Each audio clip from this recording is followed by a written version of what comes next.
Salam alaikum wa rahmatullahi ta'ala wa barakatuh. Bienvenue au Bastion 23, toujours dans le contexte de votre émission Valeurs et Engagement. Merci d'être toujours fidèle à la chaîne du Coran, à cette 5e chaîne de la télévision nationale. Merci de venir nous accompagner avec le professeur Issa Belmekki, professeur en anthropologie sociale et politique, aujourd'hui pour parler de la lieutenance d'Allah sur terre. Alors en arabe, le mot istikhlafa qui a donné le nom à l'action istikhlaf signifie désigner un successeur, un représentant ou un lieutenant.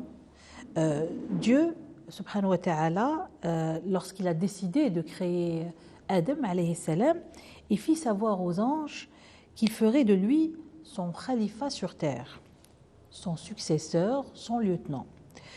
Il lui confierait en guise de dépôt la science, la responsabilité et la liberté de choisir afin qu'il puisse remplir sa mission qui consiste à peupler la terre et mettre en valeur ses richesses.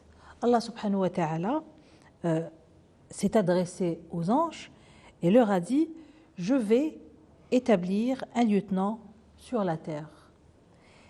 Et eux, ils répondirent « Vas-tu y établir quelqu'un qui fera le mal et qui répandra le sang, tandis que nous célébrons tes louanges en te glorifiant et que nous proclamons ta sainteté ». Salam alaikum wa rahmatullahi ta'ala wa barakatuh, professeur. Wa alaikum salam wa rahmatullah. Alors, cette lieutenance reçue de Dieu, d'Allah subhanahu wa ta'ala, témoigne en fait du rang élevé de l'homme et de sa prééminence dans cet univers. Le résumé de ce que vous venez de dire, c'est que l'apparition de l'homme sur Terre correspond à un moment décisif, un moment charnière dans l'histoire du cosmos, de l'univers. Avant la création de l'homme, tout l'univers en entier était prêt pour un changement radical, c'est-à-dire pour cet événement donc majeur.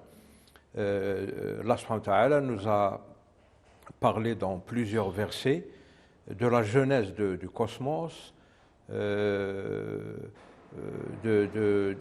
l'état d'avancement de la création de la terre, des cieux, etc. Et quand le moment est venu, Dieu a créé l'être humain, dans un sens bien déterminé. Parce qu'avant la création de l'être humain, tout l'univers était soumis à Dieu.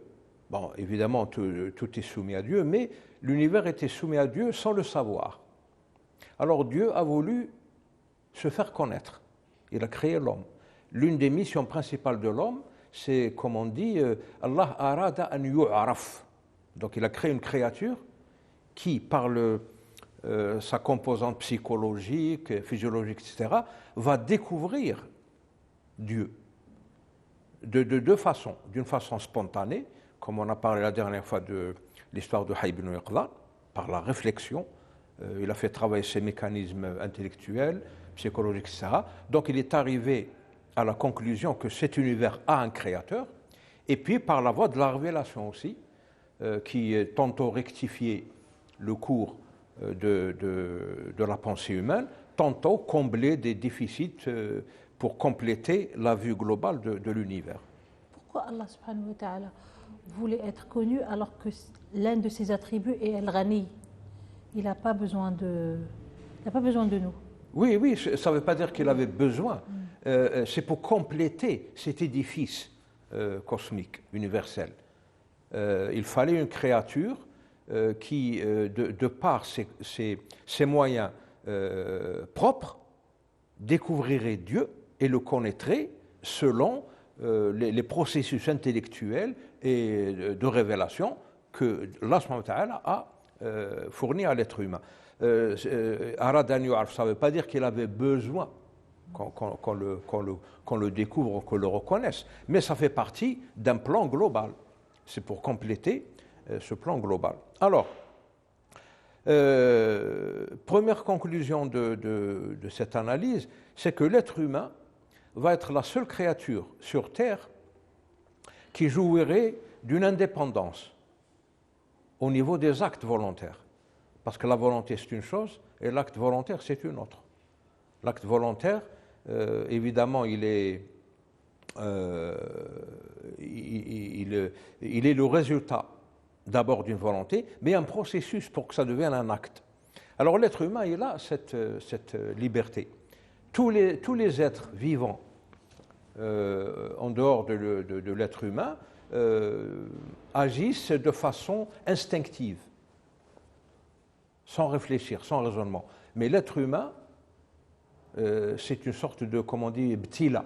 C'est une position d'examen. Il est obligé de réfléchir pour comprendre et donner un sens à ses actions. Et là, évidemment, l'être humain va se trouver au milieu d'un combat entre les extrêmes. L'éternel combat entre le bien et le mal, l'éternel combat entre l'iman et le kufr, etc.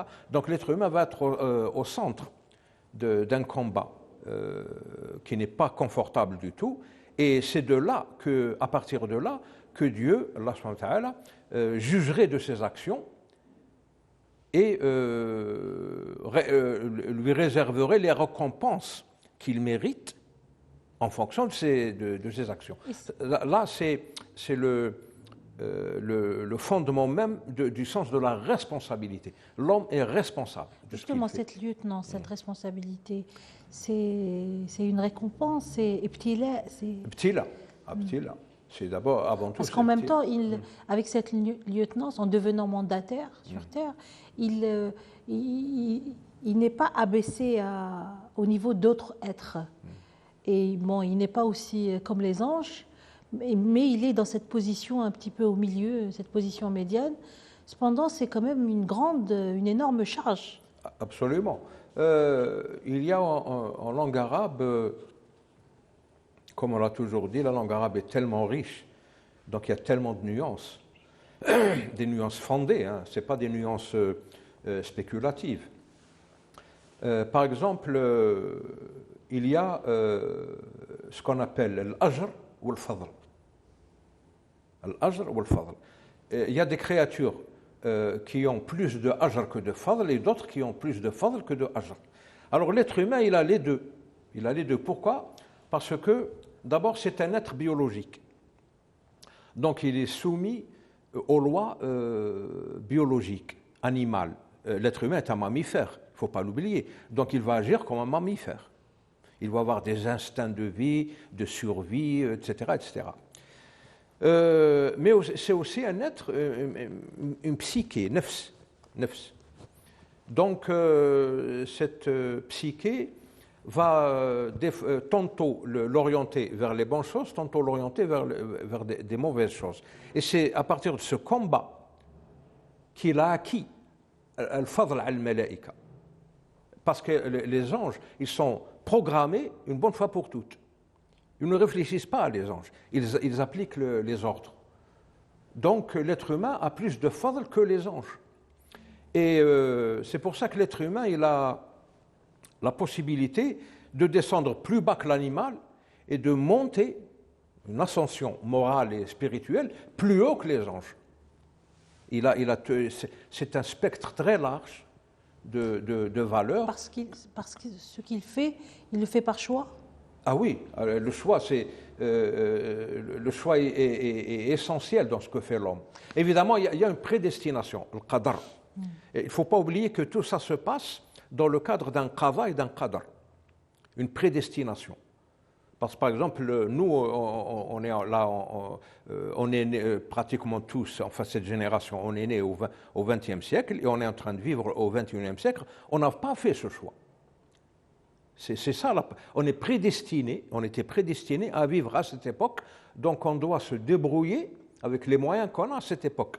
Mais au niveau de l'absolu, nos actions vont être jugées selon des critères qui sont valables qui ont toujours été valables de par le passé, le présent et le futur. Par rapport à nos choix. Ah oui. Mais ces choix-là, ils sont en même temps soumis à des contraintes qui sont liées justement à notre nature, à ces instincts qui peuvent nous faire descendre jusqu'à s'abaisser à l'animalité, et aussi à notre raisonnement, à notre spiritualité qui va nous amener à voler plus haut que les anges. Plus haut que les justement, anges, mais c'est en même temps une contrainte, c'est en même temps, on n'est pas toujours là dans cette position de choix finalement. Si, le choix existe, mais bon, contrainte, c'est un mot peut-être un peu trop fort. Je dirais plutôt une situation d'examen continu. C'est un défi. C'est un défi continu de leur naissance à la mort, du berceau au tombeau. Par exemple, vous connaissez le fameux proverbe Talabul ilm min al-mahdi lil-lahd. Il n'y a pas que ça, mais le mahdi lil-lahd. Tout ce que fait l'être humain, c'est min al-mahdi lil-lahd. Donc il a une période d'apprentissage, de maturation, etc. Un palier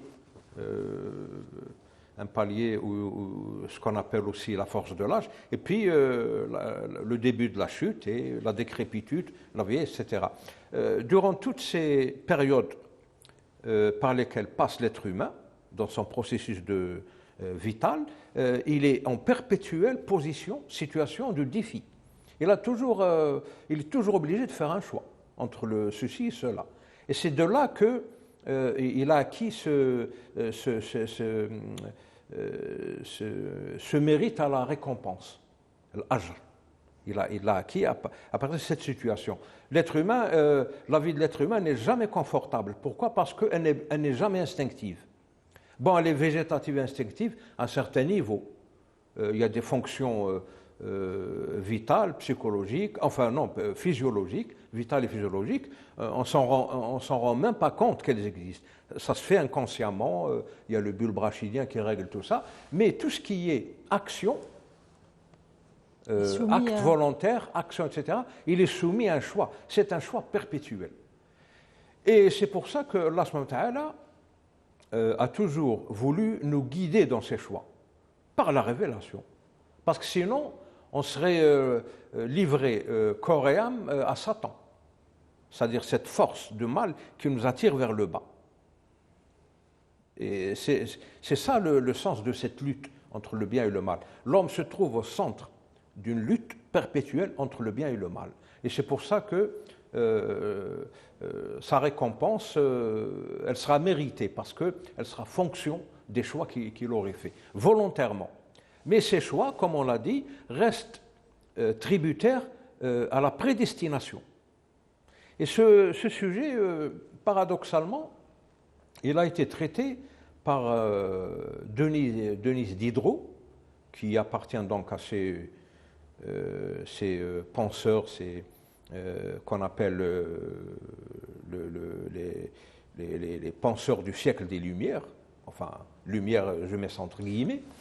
Et il a traité ce problème de la prédestination dans son roman philosophique Jacques le Fataliste. Il a parlé de fatalité. Et comme le sujet était un peu compliqué et prisonnier de palabres de savants, etc., qui n'ont pas réussi à trouver une voie d'issue, eh bien, il a donné la parole à son valet, c'est-à-dire Jacques le Fataliste. Jacques, c'est le valet de Diderot. Et un Jacques en français, c'est un paysan. Donc c'est quelqu'un de brut, qui n'est pas taillé, qui fonctionne surtout par le bon sens. C'est le fameux bon sens du paysan. Donc alors, il y avait un dialogue qui traitait de ce sujet, la fatalité, le fatalisme, etc. Un dialogue entre le maître et son valet. Et à chaque fois que le maître posait une question compliquée à son valet, par pur bon sens, répondait. Le problème est résolu. Donc, il y a le bon sens. Mais il y a aussi l'acquis intellectuel. Plus on est instruit, alors là, l'instruction qu'on acquiert va dépendre de deux critères. Un critère quantitatif et un critère qualitatif. Il y a des connaissances, il y a un savoir qui est néfaste. Le savoir est-il néfaste? Oui, il y a un savoir qui est néfaste. C'est-à-dire qu'il vaudrait mieux à l'humanité qu'elle ne le sache pas, ce savoir. Parce que il y a des sciences néfastes, parce qu'elles sont mal utilisées. Ce n'est pas la science elle-même qui est néfaste. Non, la science, son usage. La science, c'est un terme, pardon, la science, c'est un terme générique, global. Mais un savoir, qui a une ma'rifa, salbiya, c'est-à-dire, tahmel shar, elle est néfaste. D'accord.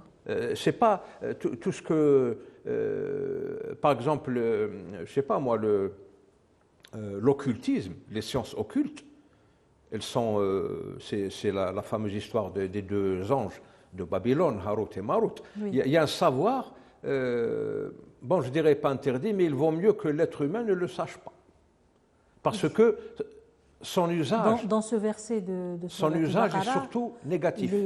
Le sens, il n'est pas interdit, mais directement. Mais le fait que si on l'acquiert, on risque d'aller vers le kufr, donc c'est une quasi-interdiction, en fait.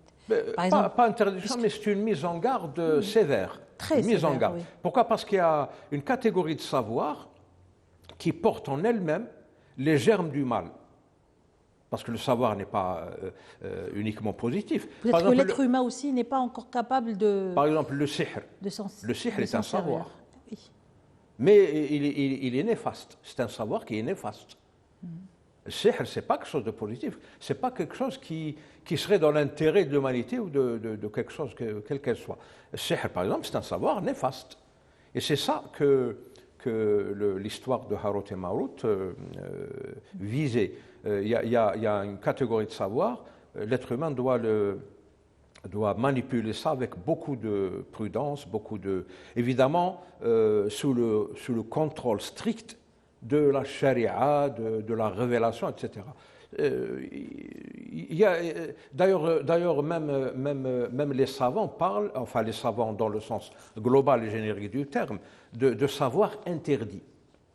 Il y a un savoir qu'on appelle le savoir interdit. Pourquoi? Parce qu'il est néfaste. Et ceux qui pratiquent, mettent en application ce savoir, c'est surtout des charlatans,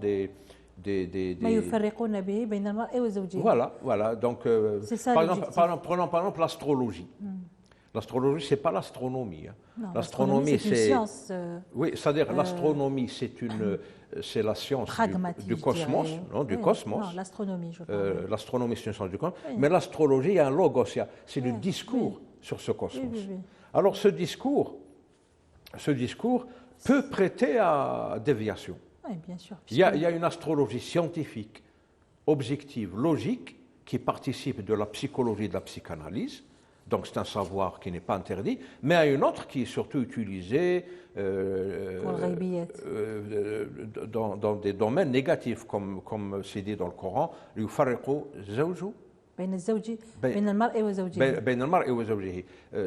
donc là, on verse dans le sihr, dans la manipulation de la psychologie humaine, etc. C'est bien que vous lui accordiez le statut de science. Parce que bon. C'est une science, c'est un logos. Ouais. C'est une science. D'ailleurs, les mêmes Shafi'i, en parallèle de son fiqh, il faisait de l'astrologie.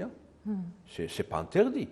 Mais c'est une science qu'on n'enseignerait pas comme ça à n'importe qui, aux enfants, n'importe comment ou n'importe où. C'est des sciences occultes. Voilà, occultes, c'est le mot. C'est des sciences occultes qui doivent rester occultes. Seule une catégorie très limitée de gens peuvent manipuler ça avec prudence, sans beaucoup de danger, etc. Donc l'être humain, pour revenir à l'être humain, et cette lieutenance, moi je dirais plutôt à la place du mot lieutenance, parce qu'on n'a pas d'autre terme. L'arabe, lieutenance, vicariat, le vicaire de Dieu, le lieutenant de Dieu. Mais là, pour moi, l'être humain a été chargé d'une mission. I'mar. Une mission, I'mar dunya. Peupler la terre. Voilà. Et se conformer en même temps aux lois divines. Pas uniquement peupler. Sa mission n'est pas uniquement de proliférer et peupler la terre. Non, mais peupler, pas seulement dans ce sens-là. L'I'mar, c'est-à-dire créer une vie réfléchie, bâtir une conception de la vie sur cette terre. Parce que la terre est un joyau vierge qui a été remis à l'être humain, amana. إنا عرضنا الأمانة على الجبال إنا عرضنا فأبين أن يحملنها. Parce que c'est une lourde responsabilité. Et c'est ça ce qu'on appelle lieutenant. L'être humain a été chargé d'une mission, une très lourde responsabilité. Et il l'a accepté. Il l'a accepté. Donc, Allah subhanahu wa ta'ala, lorsqu'il dit que l'être humain a accepté justement ce dépôt, il l'a fait innahu jahoul. Jahoul, bien sûr, parce qu'il ne pouvait pas savoir les conséquences de son acte. Il ne pouvait pas savoir à quoi il s'exposait. Et c'est les anges, eux, quand Allah subhanahu wa ta'ala leur a annoncé la nouvelle qu'il allait créer un être humain, khalifa fil ard, nija'in fil ardi khalifa, bon, le malaïka, quand Dieu leur a annoncé ça, ils ont une vue globale et instantanée de ce qui allait se passer. Donc, de ce qui allait se passer, ou peut-être de ce qui se passait déjà. Peut-être qu'ils ont vu d'autres, parce qu'eux, ils ne savent pas, ils ne peuvent pas savoir le ghaib. C'est très discutable. Non, c'est pas du ghaib, c'est Dieu qui leur a enseigné. Intuitivement suggéré ça. En leur annonçant la création de l'être humain,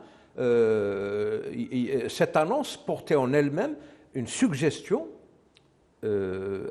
spontanée de ce qui est de mahit, la nature de cet être qu'il allait créer. Et dans sa nature, il y a les guerres, la mort, le crime, etc. Donc eux, ils ont saisi ça d'une façon instantanée. Ils se sont dit, mais pourquoi créer un être qui c'est pas du ghaib, hein. C'est une connaissance spontanée. Dieu, en leur annonçant la venue de l'être humain, il leur a donné une connaissance spontanée de ce que sera cet être humain et de ce qu'il fera. C'est pas du ghaib, hein. Les malaïka, ils ne connaissent pas le ghaib. Le ghaib, ma ya'lamuhu illa Allah. Alors, surtout que les anges, ils ont déjà une expérience avant l'être humain, avec les djinns. Parce que la planète Terre, elle était habitée par les djinns avant que Dieu ne crée l'être humain. Et il y a une guerre mondiale, tahina, harb tahina, entre les anges et les djinns, parce que les djinns ont rempli la terre de faisceaux. Les djinns, vous savez, c'est une nation, comme l'ins ou le djinn, c'est une nation comme la nation du genre humain. Et ils n'avaient pas de mission donc constructive, ils avaient une mission instinctive. Ils ont fait beaucoup de mal et Allah les a décimés en leur envoyant, parce que les anges, il y a des catégories, hein. Il y a des guerriers, il y a une catégorie d'anges qui ne font que tasbih, et une autre qui ne fait que ça, etc. C'est-à-dire il y a une spécialisation rigoureuse dans les fonctions des anges. Et il y a des guerriers, hein. Shidad, sans discuter. Ces anges-là, donc ces combattants, ces guerriers, qui ont décimé les djinns, ils en ont laissé quelques petites communautés qui ont été, d'après le hadith Nabawi Sharif, confinés dans des îles, quelque part dans le Pacifique, etc. C'est pour ça que la présence des djinns est toujours, elle existe toujours sur Terre. Bon, alors l'être humain, donc, il avait pour mission d'urbaniser, de développer, hein, économiquement, politiquement, socialement, cette planète Terre. Évidemment, il y a des excès qui ont été commis et qui sont encore commis et qui seront toujours commis dans cette gestion. L'être humain, l'istikhlaf de l'être humain, c'est surtout l'istikhlaf de gestion. L'être humain est un gestionnaire. Même l'argent, on dit que rizq, mal Allah, mais l'être humain est en train de le gérer. C'est-à-dire Dieu, si vous êtes riche, vous donne une somme d'argent, une richesse, et il vous demande de la gérer selon les lois qu'il a révélées.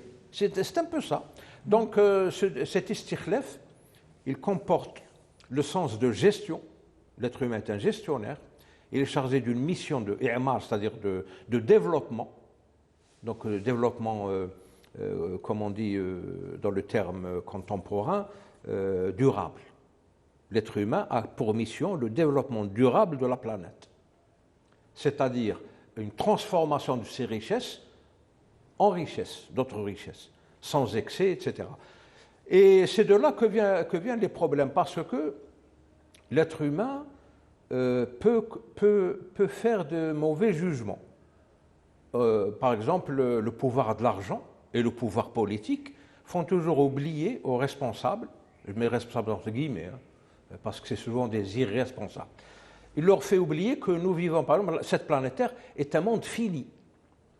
Elle a ses limites. Elle a sa circonférence, son diamètre, la hauteur de ses 7 cieux, les 7 couches de l'atmosphère. C'est un monde fini. Et l'être humain, il est en train de la piller comme si c'était un monde infini. Donc là, par exemple, du point de vue de l'économiste, du point de vue économique, on parlerait de limite de la croissance, puisque l'homme a pour mission le développement durable de la Terre. Donc il va être le pilote, il va faire le pilotage d'une croissance. Cette croissance est limitée. Il ne faut pas qu'il y ait une courbe de croissance comme si elle était illimitée. Et c'est de là que viennent les problèmes, parce que les gens, surtout le monde occidental, qui domine un peu tous ces mécanismes, il se balance royalement de la divinité, de durable ou pas durable, etc. C'est l'avidité de l'argent, le jacha, etc. C'est peut-être à la base, cette différence-là, justement, c'est peut-être à la base la perception de la question de lieutenance. Parce que, en fait, la lieutenance, ou l'istikhlaf, c'est musulman. Mais cette question de lieutenance, elle s'oppose en fait aux philosophies matérialistes. Absolument. Donc c'est peut-être pour ça. Oui. Non, parce qu'il y a une catégorie d'êtres humains, on a dit que c'est une lutte entre le bien et le mal. Il y a automatiquement un clivage. Il y a une catégorie d'êtres humains qui vont être clivés du côté du bien et d'autres qui vont être clivés du côté du mal. Et c'est de cet équilibre que la vie continue. Parce que, pourquoi je vous ai dit au début que Allah subhanahu wa ta'ala arada an yu'raf. Ce n'est pas parce qu'il avait besoin qu'on le connaisse ou qu'on le reconnaisse. C'est le maître absolu, il n'a besoin de personne, Rani. Mais il y a une loi parmi les lois cosmiques que Dieu a créées, il y a le statisme et la dynamique. Le statisme, c'est la mort, et la dynamique, c'est la vie. Donc il a créé un être qui imprimerait une dynamique permanente à la vie et à son environnement. Si on était par exemple des anges, eh ben, les choses seraient statiques, elles ne bougeraient pas, parce que chacun a sa fonction, il l'applique, il ne cherche pas à comprendre, etc. Ça, c'est le statisme. Dieu n'a pas voulu ça. Il a voulu quelque chose de dynamique, parce que le statisme, c'est la mort, et la dynamique, c'est la vie. Et l'être humain, parmi les charges de cette lieutenance, il a la gestion de cette dynamique. Il doit créer une dynamique de vie, mais dans le cadre de la révélation, c'est-à-dire des lois divines. Si l'être humain contrevient à ces lois divines, eh bien, il commet des problèmes, des catastrophes, des péchés, etc. C'est ça le défi, l'amana, ou le jahala de l'insan, quand il a accepté cette mission énorme. Kana jahoulan, ala wazn fa'oul. C'est une façon d'insister sur l'aspect jahl, c'est-à-dire l'ignorance justement de l'être humain, cette ignorance de l'inconnu. L'être humain, il commet des bêtises parce qu'il ignore les conséquences de ses actions. C'est un peu aussi le péché d'orgueil, non? Oui, l'orgueil, bah, ça c'est les maladies de la nefs, de la psyché. Je veux dire, c'est ça peut-être qui a fait qu'il a accepté ce dépôt, non? Peut-être, mais l'orgueil, il apparaît autrement. Dans un autre contexte, c'est cette catégorie d'êtres humains qui ne reconnaissent pas l'autorité divine.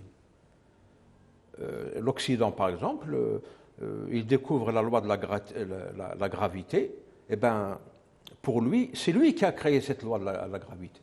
D'ailleurs, on dit Newton est l'inventeur de la gravité, l'inventeur. Lui, il a découvert, il n'a pas inventé. On dit que Newton l'a découvert par hasard.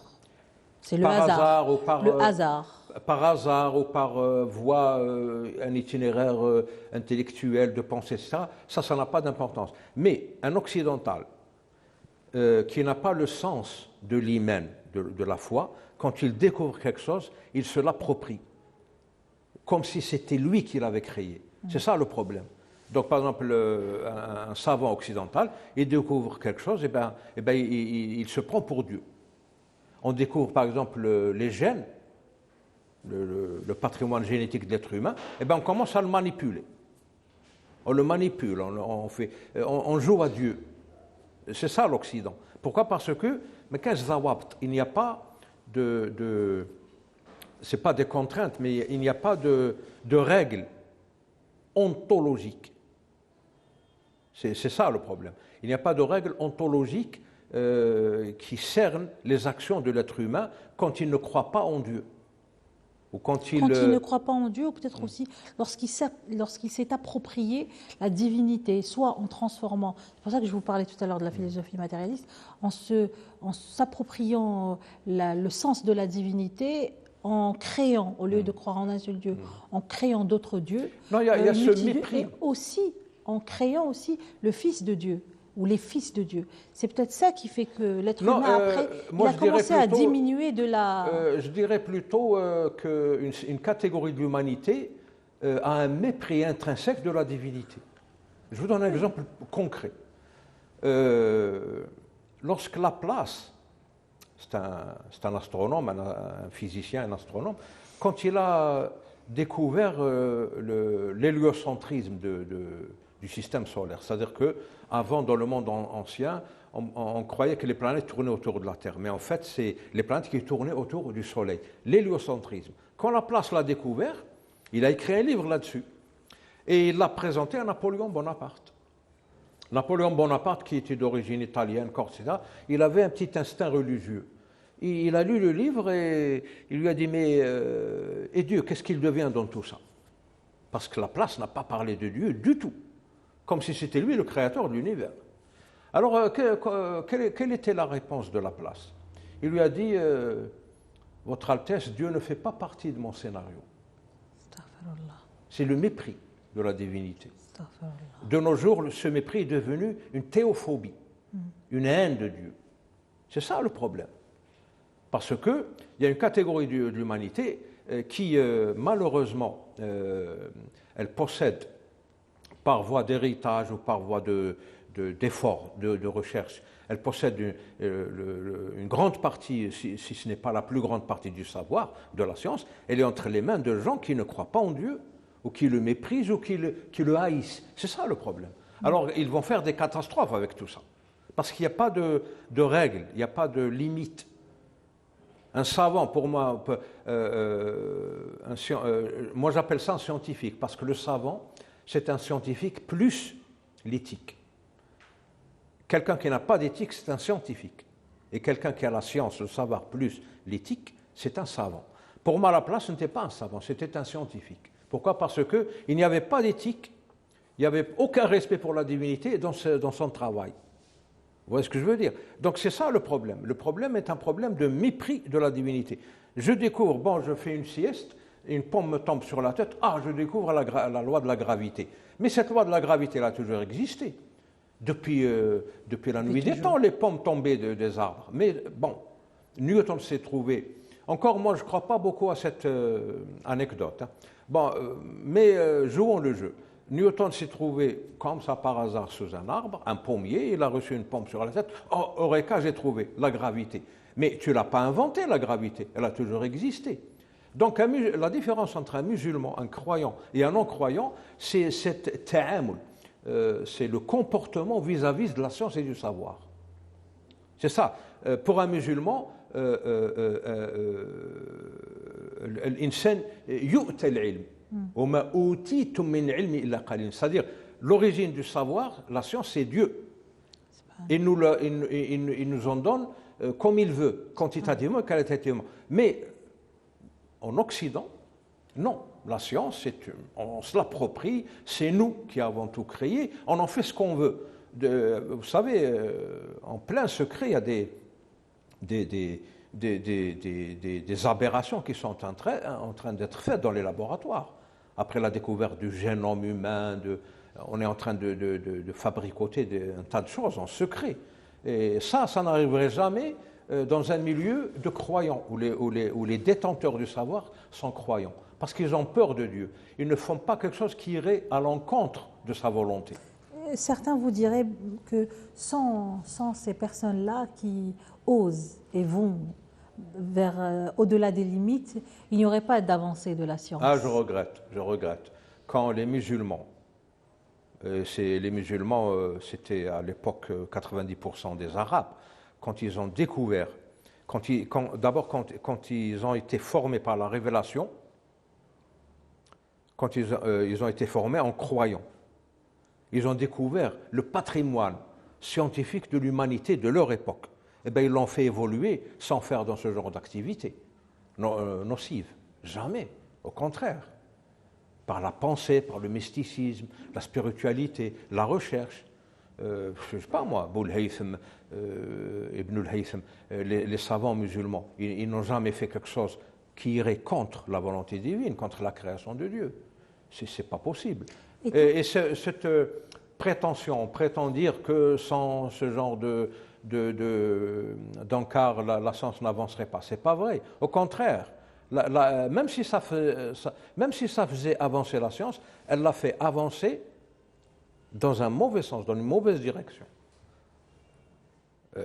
Par exemple, la destruction de l'environnement, c'est parce qu'on use et abuse des découvertes de la science.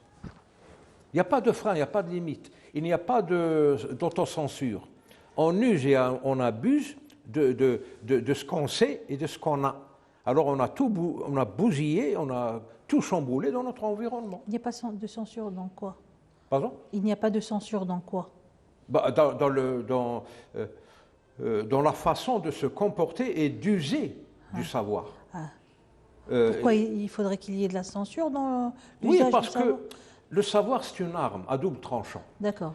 Dans l'usage, oui. Pas dans la recherche. Non, l'usage. La recherche, au contraire, ou alors normalement... plutôt que la censure. Je n'aime pas du tout ce terme de censure.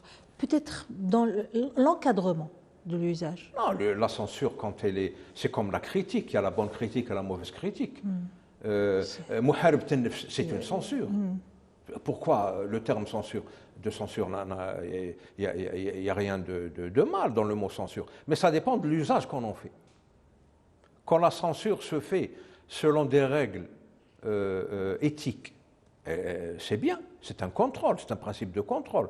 Mais quand elle se fait dans le cadre d'un arbitraire, c'est mauvais. Par exemple, vous prenez un censeur, quelqu'un qui censure. Alors, s'il le fait, par exemple, sans définir ses prérogatives, pourquoi vous censurez? Donc, il y a déjà une non-définition des prérogatives du censeur. Il censure pour censurer. Deuxièmement, il ne communique pas, il ne discute pas les motifs de son acte. Il prend la décision de censurer sans communiquer les motifs de son acte. Il n'est même pas prêt à en discuter. Il n'est pas disposé à en discuter. Et puis quand cette censure, par exemple, vous fait du mal, par exemple, je prends la décision, censure au niveau du haya, je vous empêche de porter un foulard. Je censure cette tendance à la pudeur, je la censure. Parce qu'elle ne fait pas le jeu des commerçants, etc., etc. Bon, ou les jeux politiques de l'idéologie. Eh bien, je ne vous communique pas les motifs de ma décision et je ne vous laisse aucune voie de recours, aucun moyen de faire recours. C'est ça, la censure, quand on l'utilise dans ce contexte arbitraire, elle est mauvaise. Et quand on l'utilise dans le contexte muharib al-nafs, muharib al-shar, elle est bonne. D'ailleurs, le jihad al-akbar, c'est quoi? C'est la censure de la psyché humaine. C'est un acte de censure, muharib al-nafs, le jihad al-akbar, comme a dit le Rasul sallallahu alayhi wa sallam. Oui, une façon de ne pas lâcher je suis d'accord avec vous, si vous me disiez, par exemple, si vous me dites que il y a des glissements sémantiques. Un terme, un mot peut très bien acquérir avec l'usage des sens qu'il n'avait pas au départ. Donc la censure, le mot censure devient, disons, spontanément négatif. Limitation, oui. Non, ça devient carrément, tout à fait. par exemple, le mot barbare. Prenons le mot barbare. Barbare, étymologiquement, vient du grec barbaros. Au départ, ça veut dire quoi un barbare? C'est quelqu'un qui est étranger à ma civilisation. C'est-à-dire qu'il n'est pas forcément mon inférieur, qui n'est pas forcément négatif. Il est tout simplement, il n'appartient pas à ma culture, à ma civilisation. Ça, c'est un barbaros. L'Empire romain, qui est l'héritier de la civilisation grecque, a été détruit par des barbares. C'est les fameuses 12 tribus germaines. Les Francs, les Vandales, les Alains, les Burgondes, les Angles, les Saxons, etc. 12 tribus barbares qui ont déferlé sur l'Empire romain et qui l'ont détruit. C'était des barbares parce que c'était des gens étrangers à la civilisation gréco-romaine. Mais en même temps, ils avaient cette tendance à détruire, à ravager. Donc le mot barbare a acquis un deuxième sens, qui est la destruction et le vandalisme, le ravage, etc. Donc il a acquis, à travers un itinéraire historique, un deuxième sens. Et de nos jours, quand on dit barbare, on oublie l'étymologie originelle, étrangère à ma civilisation. Un barbare, c'est quelqu'un qui dit, un sauvage qui détruit, etc. Donc là, je suis d'accord avec vous en ce qui concerne le mot censure. Mais là, on est en train d'analyser. Donc il faut, quand on utilise un terme, il faut le prendre dans sa globalité, avec son sens primordial, originel, et pourquoi pas les sens acquis. Par exemple, la censure, tout dépend, c'est relatif, tout est relatif, rien n'est absolu. Même les choses, le licite et l'illicite, le licite et l'illicite, sharia, le halal ou le haram, ça dépend de l'usage qu'on fait de la chose. L'alcool, par exemple, muskir, mais ça peut être un médicament, donc il devient halal. Mais quand il devient un facteur de destruction de la société, l'éthylisme, etc., il est haram. Tout dépend, c'est relatif, tout dépend. La télévision, ça peut être halal, ça peut être haram, ça dépend de l'usage qu'on en fait, etc. Donc la censure aussi. Ça peut être une bonne chose, ça peut être une mauvaise chose. Et moi, je vois j'ai parlé de censure dans ce contexte-là. Très bien. Lorsque cet homme, l'homme, n'entoure pas ses actes de garde-fou pour respecter justement les préceptes, le mot, garde-fou. Oui, les préceptes religieux. Lorsqu'il se lance comme ça sur les chemins de ce qu'il appelle sa liberté, est-ce qu'il est toujours finalement lieutenant d'Allah sur terre? Donc, est-ce que cet istikhlaf, cette lieutenance, lui est quelque part retirée? Écoutez, la lieutenance... Est-ce que nous sommes tous les lieutenants d'Allah finalement sur terre? Oui, la lieutenance, au départ, elle concerne le genre humain dans sa globalité, en tant que genre, en tant que forme de vie. C'est ça la lieutenance. La lieutenance n'est pas individuelle, c'est tout le genre humain qui la possède. Et dans ce genre humain, il y a des individus qui sont mauvais. Ça ne veut pas dire que c'est des lieutenants de Dieu. Par leur choix, volontaire ou pas, ils sont devenus les lieutenants de Satan. Ils ont changé de camp. Mais l'humanité, dans sa globalité, dans sa totalité, reste en charge de cette lieutenance. Mais après, la vie fait qu'on est soit un lieutenant de Dieu, soit un lieutenant de Satan. Oui, évidemment. Shaitan, il a des armées d'êtres humains à son service. Il a des lieutenants parmi les êtres humains. Est-ce que quelqu'un qui peut ne pas être musulman, mais qui va être une personne qui respecte l'être humain, la vie humaine, mais qui va peut-être croire dans certains concepts ou une certaine vision de la vie, appeler pour les libertés, etc., etc. Est-ce que cette personne-là est quand même un lieutenant de Dieu. Ah oui, c'est l'humanité. Y a pas mal de versets dans le Coran qui s'adressent à l'humanité. Ya ayyuhan nas. Ya ayyuhan nas, c'est nas, c'est l'ins. L'ins. Et là, ce que vous venez d'évoquer, c'est ce qu'on a appelé la dernière fois le fitra. Il y a des gens qui ne sont pas musulmans, mais qui vivent selon la fitra. Une nature équilibrée, ils vivent conformément aux lois universelles. Il y a de grands penseurs, de grands philosophes qui défendent l'équilibre de ce cosmos, de son état de santé, etc. Bon, le musulman, il a d'autres dimensions, mais on peut très bien être un non-musulman, mais avoir ce bon sens inné, parce que le bon sens est inné dans l'être humain, le bon sens, les valeurs communes à tout le genre humain, le respect par exemple de l'être humain, ça, c'est des valeurs communes à tous les êtres humains. Ça, c'est les dénominateurs communs entre tous les gens. Mais, puisqu'il y a une guerre infinie entre le bien et le mal, il y a des gens qui vont s'agglutiner autour du bien et des gens qui vont s'agglutiner autour du mal. Il y a une polarisation. Et il va y avoir une guerre entre ces deux tendances au niveau des êtres humains. Bon, on a parlé c'était une projection pertinente, on a parlé par exemple, l'usage de la science, du savoir. Bon, vous découvrez le génome humain. Encore, on n'a pas découvert entièrement, on n'en a découvert que 2%. 98%. Mais déjà, on fabrique des monstres, on transgresse les lois de la nature, etc. On fabrique des êtres hybrides. C'est ça ce qui est mauvais. Ça, c'est pas de la lieutenance de Dieu. Par exemple,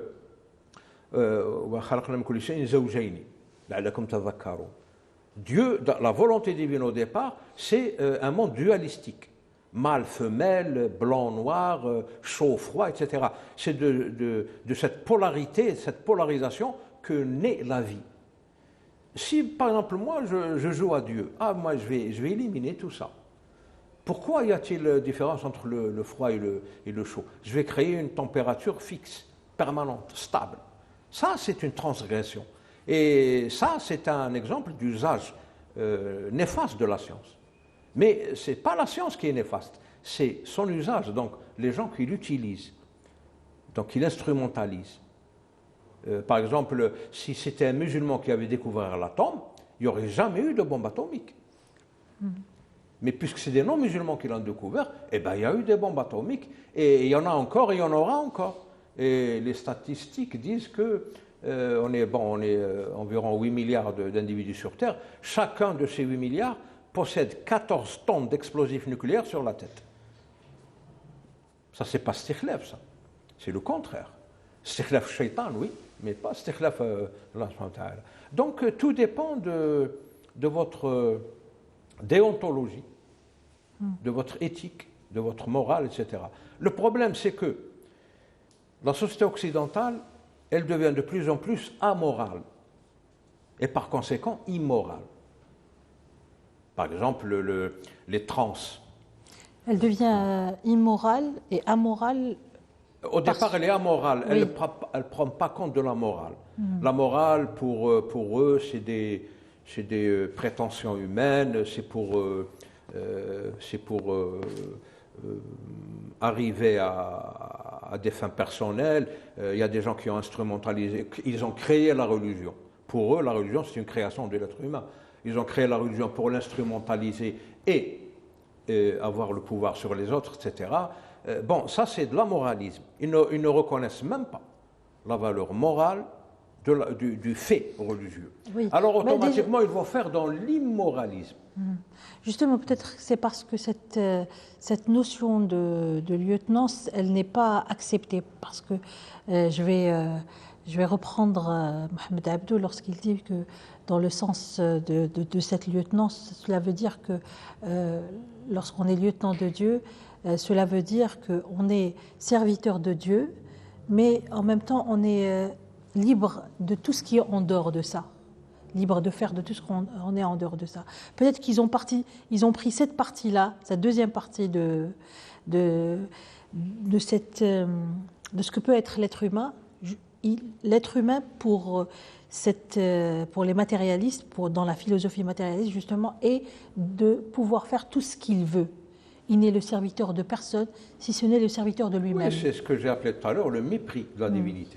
Parce que quand on est abdullah, abd, on est serviteur de Dieu, donc on accepte ses ordres.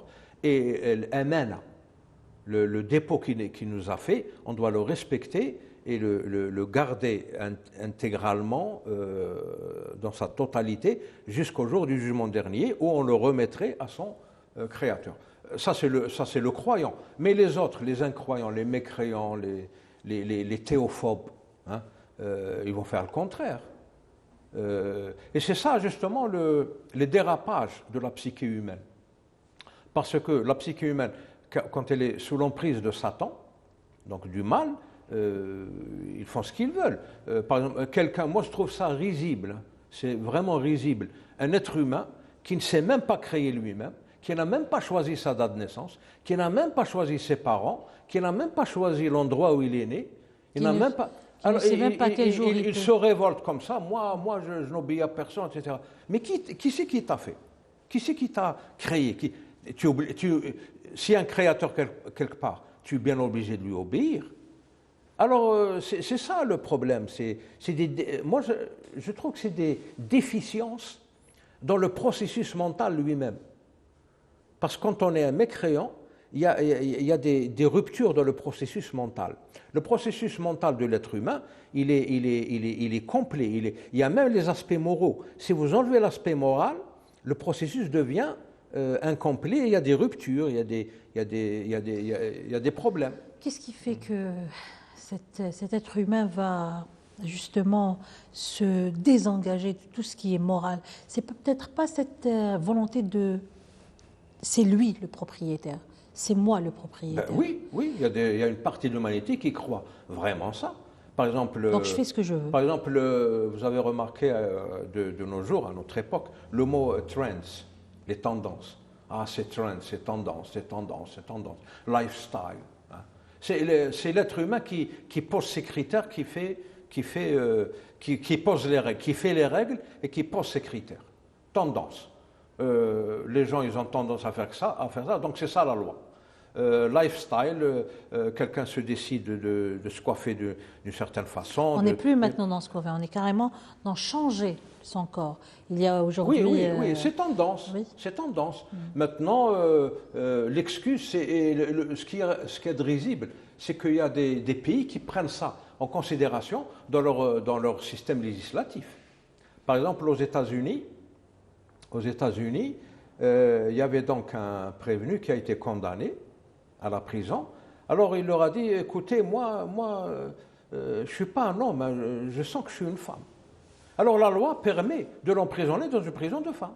Parce que lui, il a dit, moi, je me perçois comme une femme. Alors on le met, alors évidemment, et c'est vrai, c'est une histoire vraie, on l'a mis dans une prison de femmes, alors là, 15 ou 20 viols, etc., il y a eu des problèmes. Ça, c'est une tendance. On a tendance à laisser quelqu'un croire ce qu'il est, ce qu'il veut, etc. C'est plus de la liberté, c'est déjanté maintenant. C'est comme le pneumatique qui sort de ses jantes. C'est ça le problème.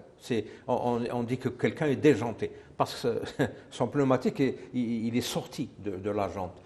C'est tendance, c'est lifestyle. Hein. Pourquoi m'habillerais-je de façon pudique si la tendance ou le lifestyle disent le contraire, etc. C'est ça le problème d'une certaine humanité. Et là, elle va à contre-courant de cette mission, de ce stikhlef.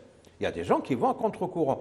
Et il y a dans tout ça, hikma ilahiya. Il y a un élément de sagesse divine, parce que c'est grâce à ça que la vie obtient des poussées comme ça de temps en temps. Parce que là, il va y avoir saturation dans un sens ou dans un autre, et l'équilibre va se réinstaurer. C'est ça, je vous l'ai dit tout à l'heure, c'est une question de dynamique.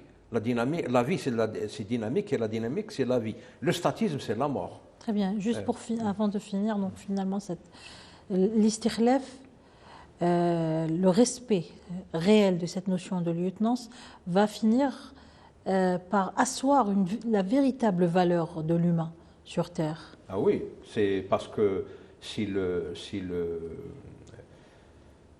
remplit très bien sa mission, eh ben, il monte au-dessus du niveau des anges.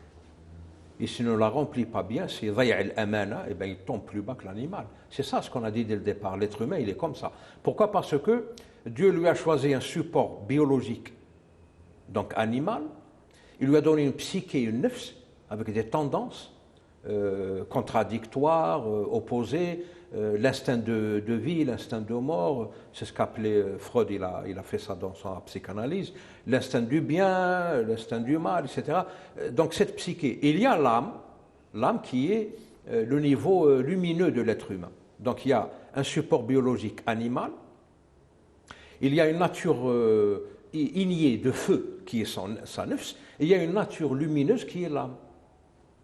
Donc c'est 3 niveaux. Alors l'être humain, en fonction de son comportement, en fonction de la façon dont il utilise l'amana, le dépôt. Parce que là, la lieutenance, moi je dirais plutôt chargé de mission. Dépositaire. Dépositaire, voilà, c'est le mot.